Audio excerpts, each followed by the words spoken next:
Hello, and thank you for watching the Introduction to NYSPEP Parenting Educator Credential. My name is Jen Howland, and I am the Parenting Educator Credential Coordinator.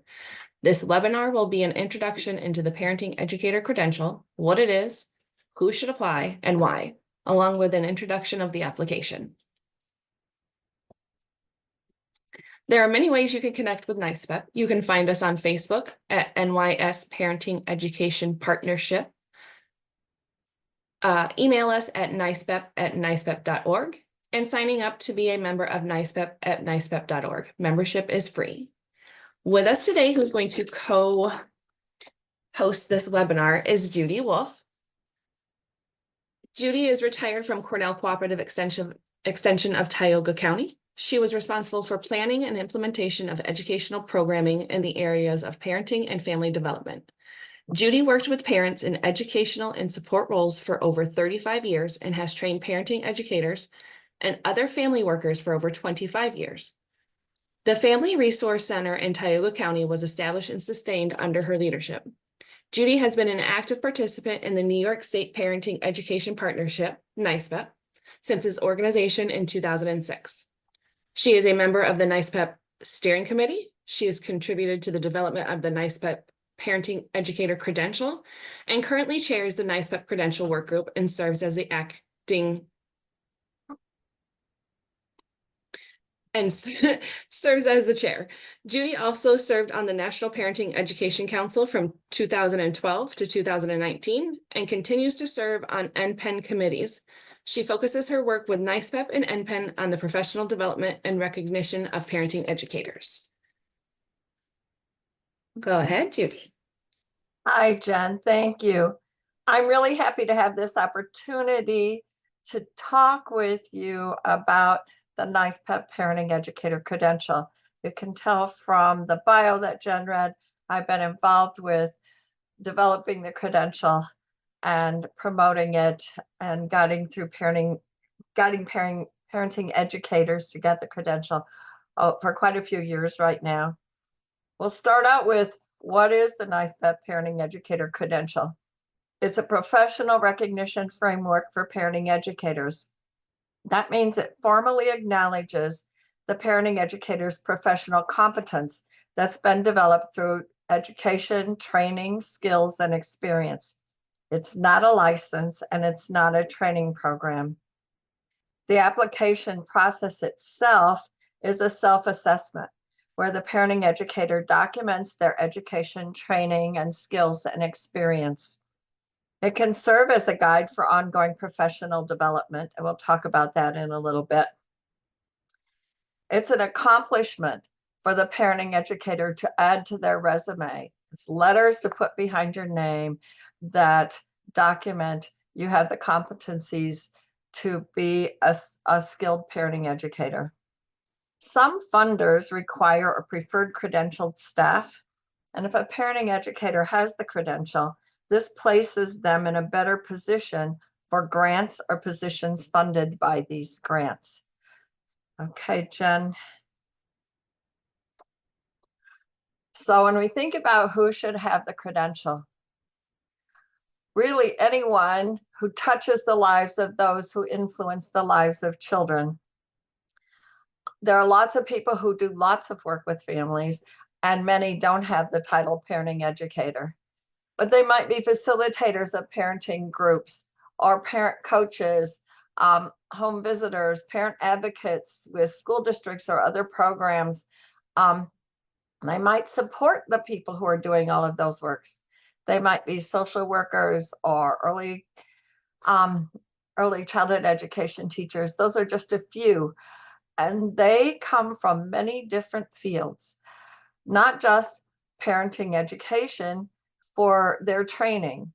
There are people who have degrees and training in all different fields, social work and family science and psychology and medicine and teaching.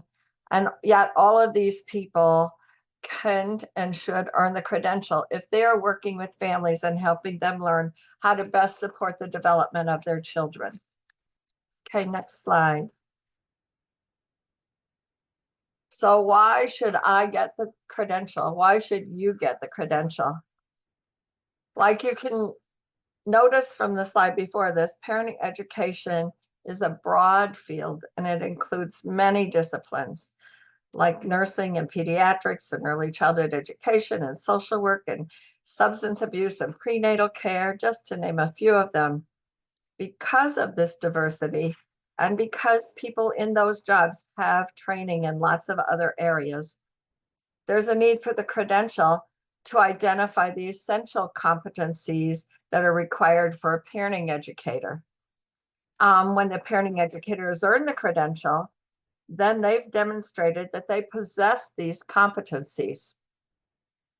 Once you've earned the credential, you increase your visibility and marketability to employers and clients. And by doing the self-assessment of the application, you've laid the groundwork for planning ongoing professional development and resume building. Next slide, Jen. So what is this credential application process that I keep calling a self-assessment? By completing the application, which Jen is going to talk about a little later, the parenting educator documents their reflection on and answers to these questions. How did I gain this competency? And how do I use this knowledge or skill now in my work with families? What is my personal philosophy about parenting education? What do I believe my role is? What do I hope parents get from my work with them? What are those beliefs and values I have around parenting education? How did I start my professional career and grow it in parenting education? Many of us don't start out with a degree in family development or parenting education and then begin to teach parents.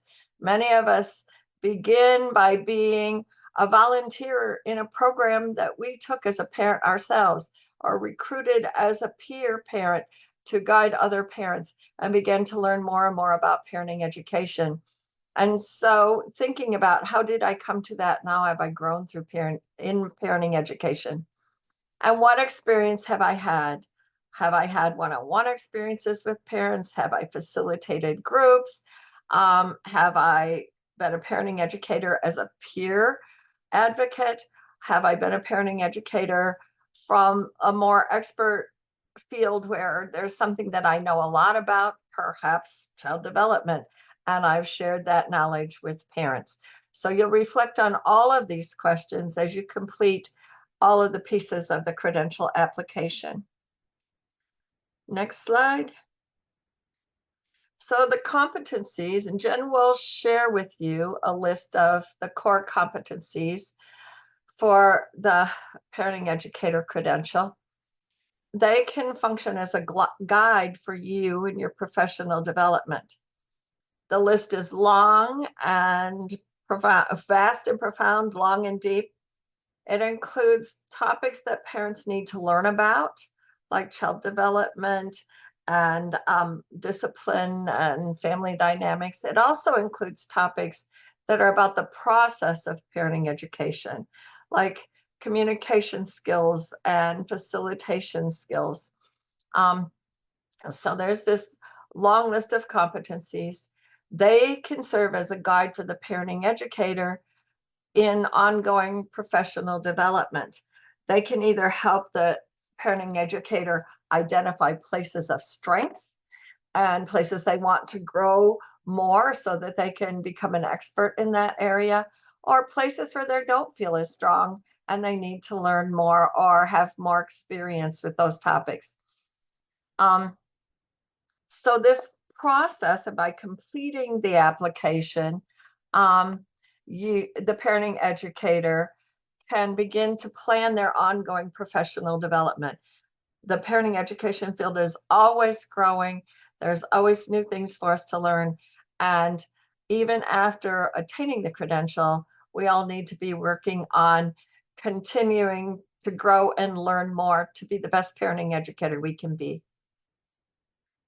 Next slide, Jen. It increases the marketability of the parenting educator. because it helps the individual applicant identify their experience, education, and understanding of parenting education. So it acknowledges that when you've received the credential, you have that objective and acknowledgement of your competence.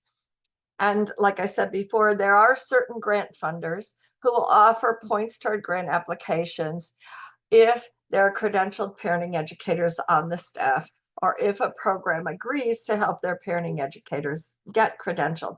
So it can help programs get funds, and that creates jobs for parenting educators. Thank you, Jen. Jen's going to talk to us about the whole process of applying for the credential. Thank you, Judy. I appreciate that. So for us, the Parenting Educator Credential, there are 3 tiers based on education, training, experience, and knowledge. The first tier is the Credentialed Parenting Resource Associate, or the CPRA, and includes a basic knowledge of content areas that is expected. This tier is for those individuals that would typically be referring parents to programs and resources, not teaching or assisting in the teaching. They would be assisting in the teaching. The second tier is the Credentialed Parenting Educator, or the CPE, and it includes a deeper knowledge of the content areas and practices. It's a combination of formal training and experience that is expected, and for those who provide direct education to parents and caregivers about their caregiving role. The third tier is the Credentialed Senior Parenting Educator, or the CSPE, and includes an in-depth knowledge of content areas, practice and program oversight, higher level of formal training, and experience is expected for those in program development, leadership, and/or supervisory roles. As Judy was saying, these are the core competencies for the credential. The competency and/or core curriculum list were collected from the Minnesota Early Childhood Family Education, the Texas Association of Parent Educators, Certified Family Life Educator, Louisiana Parenting Education Network, and the North Carolina Parenting Education Network, and Connecticut Parenting Education Network. All of these were referred to or referenced, as well as NPEN, to come up with these core competencies for parenting educators. Tier 3, or the Credentialed Senior Parenting Educator, must earn a Tier 2 Credentialed Parenting Educator prior to working towards their CSPE. The CSPE requires the core competencies. In addition, you must complete 5 competencies in SE format in the following areas: program implementation, staff supervision, working with selected populations, program evaluation, and group development or process. After you have completed your application for the credential and turned it in, we do a review process of your credential, and then it is either awarded or we request for more information on certain areas. Reviewing your application is completed by a review panel of credentialed parenting educators that assess your application and award the credential. The review panel will provide suggestions on your professional development, if necessary, to strengthen your competencies. Review panel can share where the applicant is excelling and areas, if any, that the review panel can assist in strengthening. This is not a pass-fail application process. We will work with you and assist you in completing your application or guiding you to certain trainings for competencies.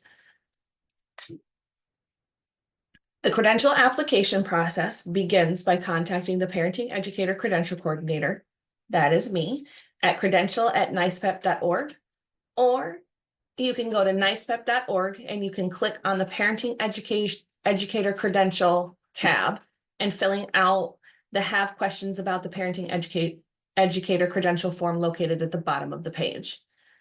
The Parenting Educator Credential Coordinator will then send you an email explaining the different tiers of the credential. The applicant will then email back what tier they would like, and then the Parenting Educator Credential Coordinator will then email the application to you.